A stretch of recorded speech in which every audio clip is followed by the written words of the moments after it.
So,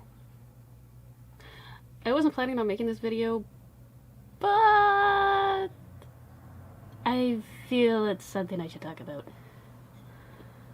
Today, I am going to be talking about a manhwa. Webtoon? I think it's actually a webtoon.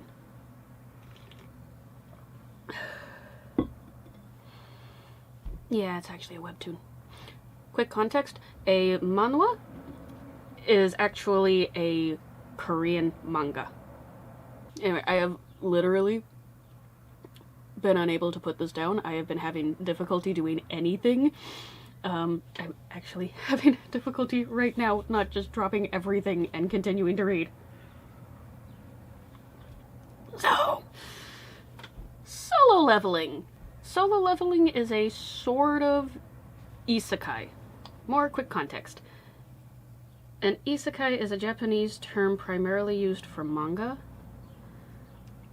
And it's a type of story where the main character is transported or reincarnated into a different world. Commonly, they go from modern, our modern world that we have into the world of a video game or fantasy world. Examples of isekai are Sword Art Online, Overlord, No Game No Life. I think Rise of the Shield Hero is one? Anyway, you get the idea. This webtoon, however, has isekai qualities, but is not actually an isekai.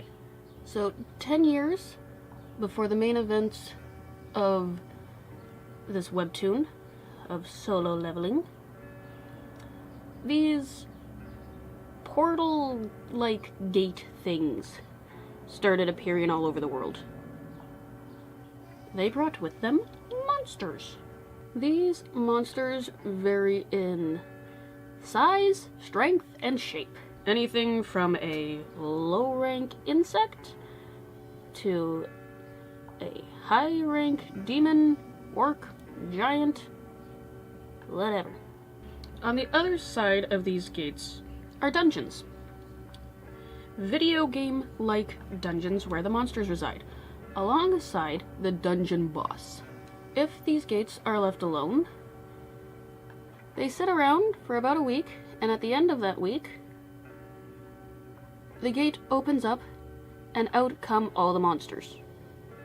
Once the monsters escape into our world, they proceed to kill and destroy everything in their path. And I mean everything. I don't care that this is a little dirty, I want it to be dirty and grungy. There is a reason for it. Now I just look like a raccoon. That was a bad decision. In order to avoid this destruction, people known as hunters are sent into the gates to clear the dungeon before it opens. These hunters have been imbued with magical energy. I'm not kidding. Anyway, they have been imbued with magical energy, thus making them stronger and faster than your average human, along with giving some the ability to use magic. Both gates/dungeons and hunters are all graded on a ranking system based on how much magic energy they emit. The ranking system is the very usual S rank at the top, the highest, strongest level, going down to A, B, C, D, and at the very weakest, E. I'm unsure exactly how someone becomes a hunter. I know it's through a thing called awakening, where their magic energy within them, well, awakens. What I am unsure of exactly, however, is how this happens. Initially, I thought, along with my brother who introduced me to this, we thought and were under the impression that hunters kind of just awaken at random.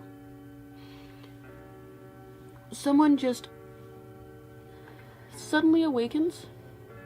They have no ability to choose whether or not they want to.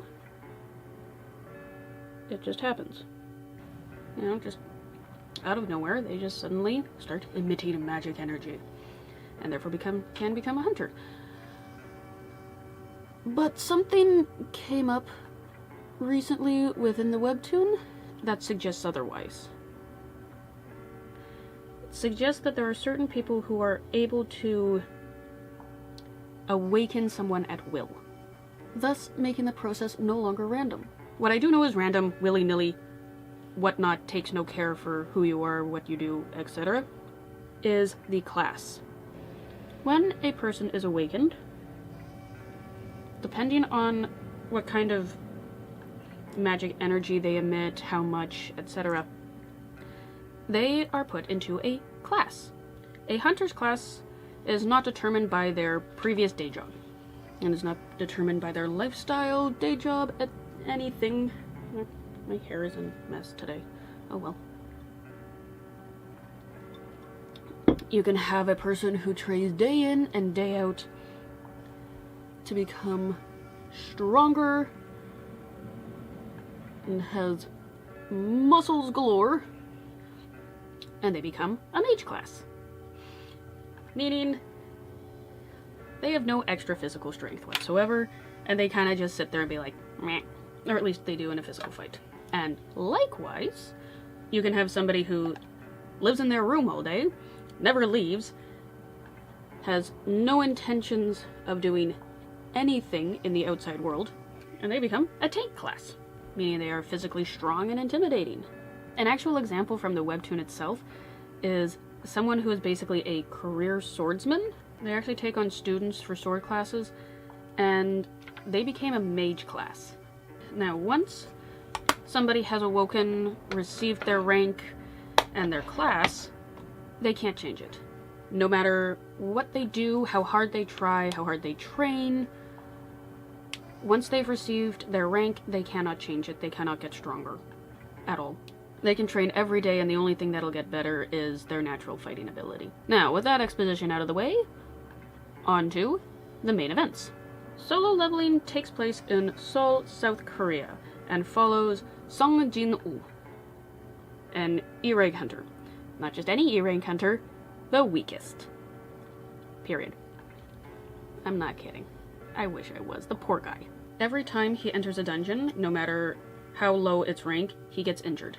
He has gotten into many near-death scrapes before. He is just a poor mess. But he keeps going. No matter what happens, he keeps going, he keeps pushing through. He just goes. Why? Why doesn't he just quit? Because he's trying to pay for his mother's medical bills. And he's trying to help his sister through school. He's a good guy.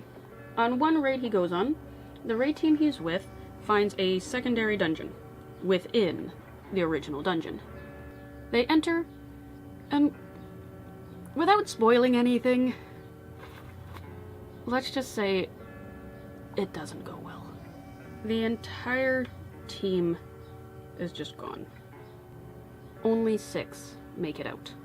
And Sung Jin-woo almost didn't. Now, I mentioned earlier that once someone is awakened, they cannot change their rank no matter how hard they try. Well, there are some very few, very rare occasions where somebody gets a reawakening, where they can jump up a level or 2. When Jin-woo wakes up in hospital a few days later, he is checked for this reawakening, because how else would he have survived? Unfortunately, he is found to have not grown in strength even a little. But he is confused to see a screen in front of him. Well, I call it a screen. It's actually more of a user interface thing, telling him that he has a daily quest to complete. Or face the penalty. If he completes the daily quest, he gets stronger. As such, Jin-woo becomes the only hunter who can actually level up. So, a bit more on Jin-woo. He's dense. He is really freaking dense. Honestly, he can't tell if somebody's flirting with him to save his life. He's that dense. Completely useless. Great guy. Dense as all hell. Now, mild spoiler, but at the same time not, because it is a very important thing to the story, and you kind of can't understand certain things without hearing this.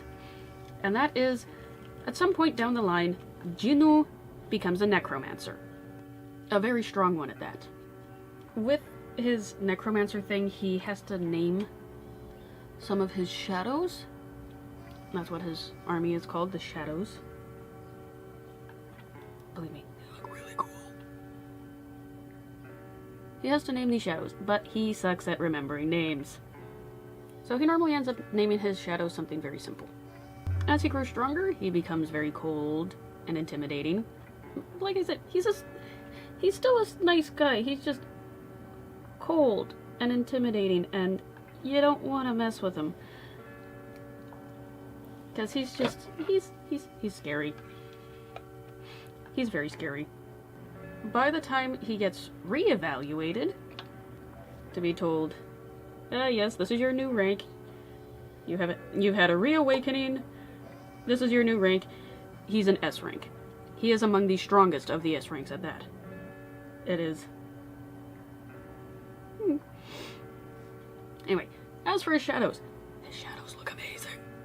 His shadows, his army of the undead. Their design is one of the best I've ever seen. They look so freaking cool. And are actually the inspiration for the makeup I'm doing. Because they just look so damn cool. Anyway, his shadows have this amazing look to them where they both look just plain cool and terrifying. They are highly, like, his shadows are highly intimidating, and yet at the same time are really freaking dumb. That's actually the funny thing, because his shadows, they're all there to serve him, and yet you can still see a little bit of personality in each one of them. Iron, one of his shadows, is the biggest idiot of them all. He's a big, lovable idiot. I mean, yeah, sure, he's strong. He's a freaking tank class. But he's just an idiot. Igris, his first actually strong shadow, is really damn cool, but has a weird quirk. His weird quirk is, at the end of each battle, he takes the heads of those he killed and drops them at Jinwoo's feet, as if to say, "I have done as you ordered, master," and kneels before him. And it's just, it literally gets to the point that others start following in Igris's wake and start taking the heads and putting them at Jinwoo's feet, and it's... Iron's the first one to do that. Like I said, Iron's an idiot. Iron is a great, big, lovable idiot. And like I said, each shadow has its own... They all have their own personalities that shine through. Like, there's Tank. Well, Tank's just a big bear. But I like Tank. Tank's good. Each shadow is insanely, and I mean insanely, loyal to Jinwoo. It doesn't matter what they thought of him before. It doesn't matter whether they were in battle. It doesn't matter whether he killed them. Doesn't matter anything. They are his soldiers now, and so they are loyal to him and him alone. And they know this. And it's not just the shadows that are fairly fleshed out. The human characters, too. Even if you don't see them very much, the other humans are fleshed out enough that they are memorable. Like the leaders of the 5 guilds. Well, okay, 5 strongest guilds within Seoul. You have the leader of the White Tiger Guild, Bae Kyun-ho. He actually turns into a giant beast at will, and is also one of the first of the top 5 to officially meet Jinwoo. And that was before his reevaluation, and he was still scared. There's the leader of the Hunters Guild, Choi Jung-in. He's a mage class. He specializes in fire-type magic and is known as the ultimate soldier. Quick thing though, with Bae Kyun-ho and Choi Jung-in, they butt heads a lot. It might be because they're both S ranks. I can't tell if they're friends or not. There's also the Vice Master of the Hunters Guild, Cha Hae-in. Her nickname is the Dancer, but she gets very embarrassed by that nickname, so it's forbidden from being spoken. She also has a very sensitive nose and can actually smell hunters. And apparently, they smell foul. What I mean by she can smell hunters, she can smell the magic energy that they emit. And apparently that magic energy smells absolutely horrid. Oh yeah, I forgot to mention one of the most common reoccurring characters. His friend. Probably his only friend, actually. It's the son of a very well-off business family, Yoo Jin-ho, who, after seeing Jinwoo's strength, even when he was still a lower level one, basically began worshipping him and following him everywhere. I'm not kidding. The kid is so naive and innocent, but he's just too... He's also an idiot. Everybody's an idiot. Back to the guild leaders. There's also the leader of the Reapers Guild. I don't actually know what his name is, but from all I can tell, he more cares about his appearance, at least his appearance in the public, than anything else. To the point that he actually hires a completely useless A rank just to look good. It's because said A rank was a popular actor. But that's kind of beside the point. Then there's the leader of the Fame Guild, who is another strength type similar to Bae Kyun-ho, but he doesn't transform. I haven't seen much of him, but he seems like just a big, jolly fellow. You know, one of those big, boisterous personalities. Feel like if he gives you a bear hug, you're not going to come out of it without a few broken ribs. And finally, out of the top 5 guilds in Seoul, there is the leader of the Knights Guild. Now, he is not an S rank. All the other leaders up to now have been S rank. He is not an S rank, he is actually an A rank. And you don't see much of him. But his rank doesn't stop him from still holding his own. And his second in command is fiercely loyal and will defend the guild and the guild leader the moment anyone questions their ability. So in other words, another idiot. There is also the chairman of the Hunters Association that oversees everything the hunters do. They're the ones who grant access to gates, they're the ones who monitor what rank and class people are. They're the ones who make sure everything goes okay and nothing gets out of hand. They're the only ruling authority that can manage the hunters. And the chairman, Go Gun-hee, is an interesting man. He's around 80 years old, has the body, well, the physique of a retired wrestler, meaning he's still freaking strong, and the mentality of a man in his 60s reminiscing about the good old days. Often going, "Ah, to be young." He's hilarious. But he's not a man to be trifled with. You do not want to get on his bad side. Actually, you don't want to get on the bad side of any hunter. Even E-rank hunters are still stronger than the average human, if not by much. Anyway, basically, this entire webtoon is wonderful. It is hilarious, has great funny moments, but at the same time can also get rather scary, dark, and gory. So there's your warning. There are literally points where people are just ripped apart with no warning.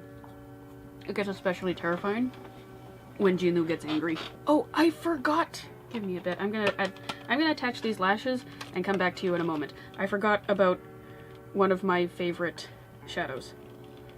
I will get back to you in a moment. Anyway, one of my favorite shadows, Beru. Beru is a big ass ant. Like, really big ant. He's also very strong, but he is so freaking cool. And there's a few other characters that pop up here and there.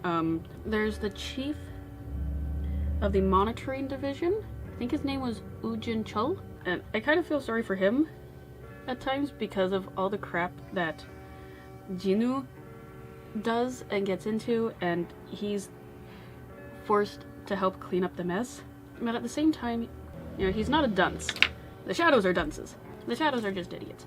Jinchul is not an idiot, but he has to help clean up a lot of Jinu's messes. But he is a good guy.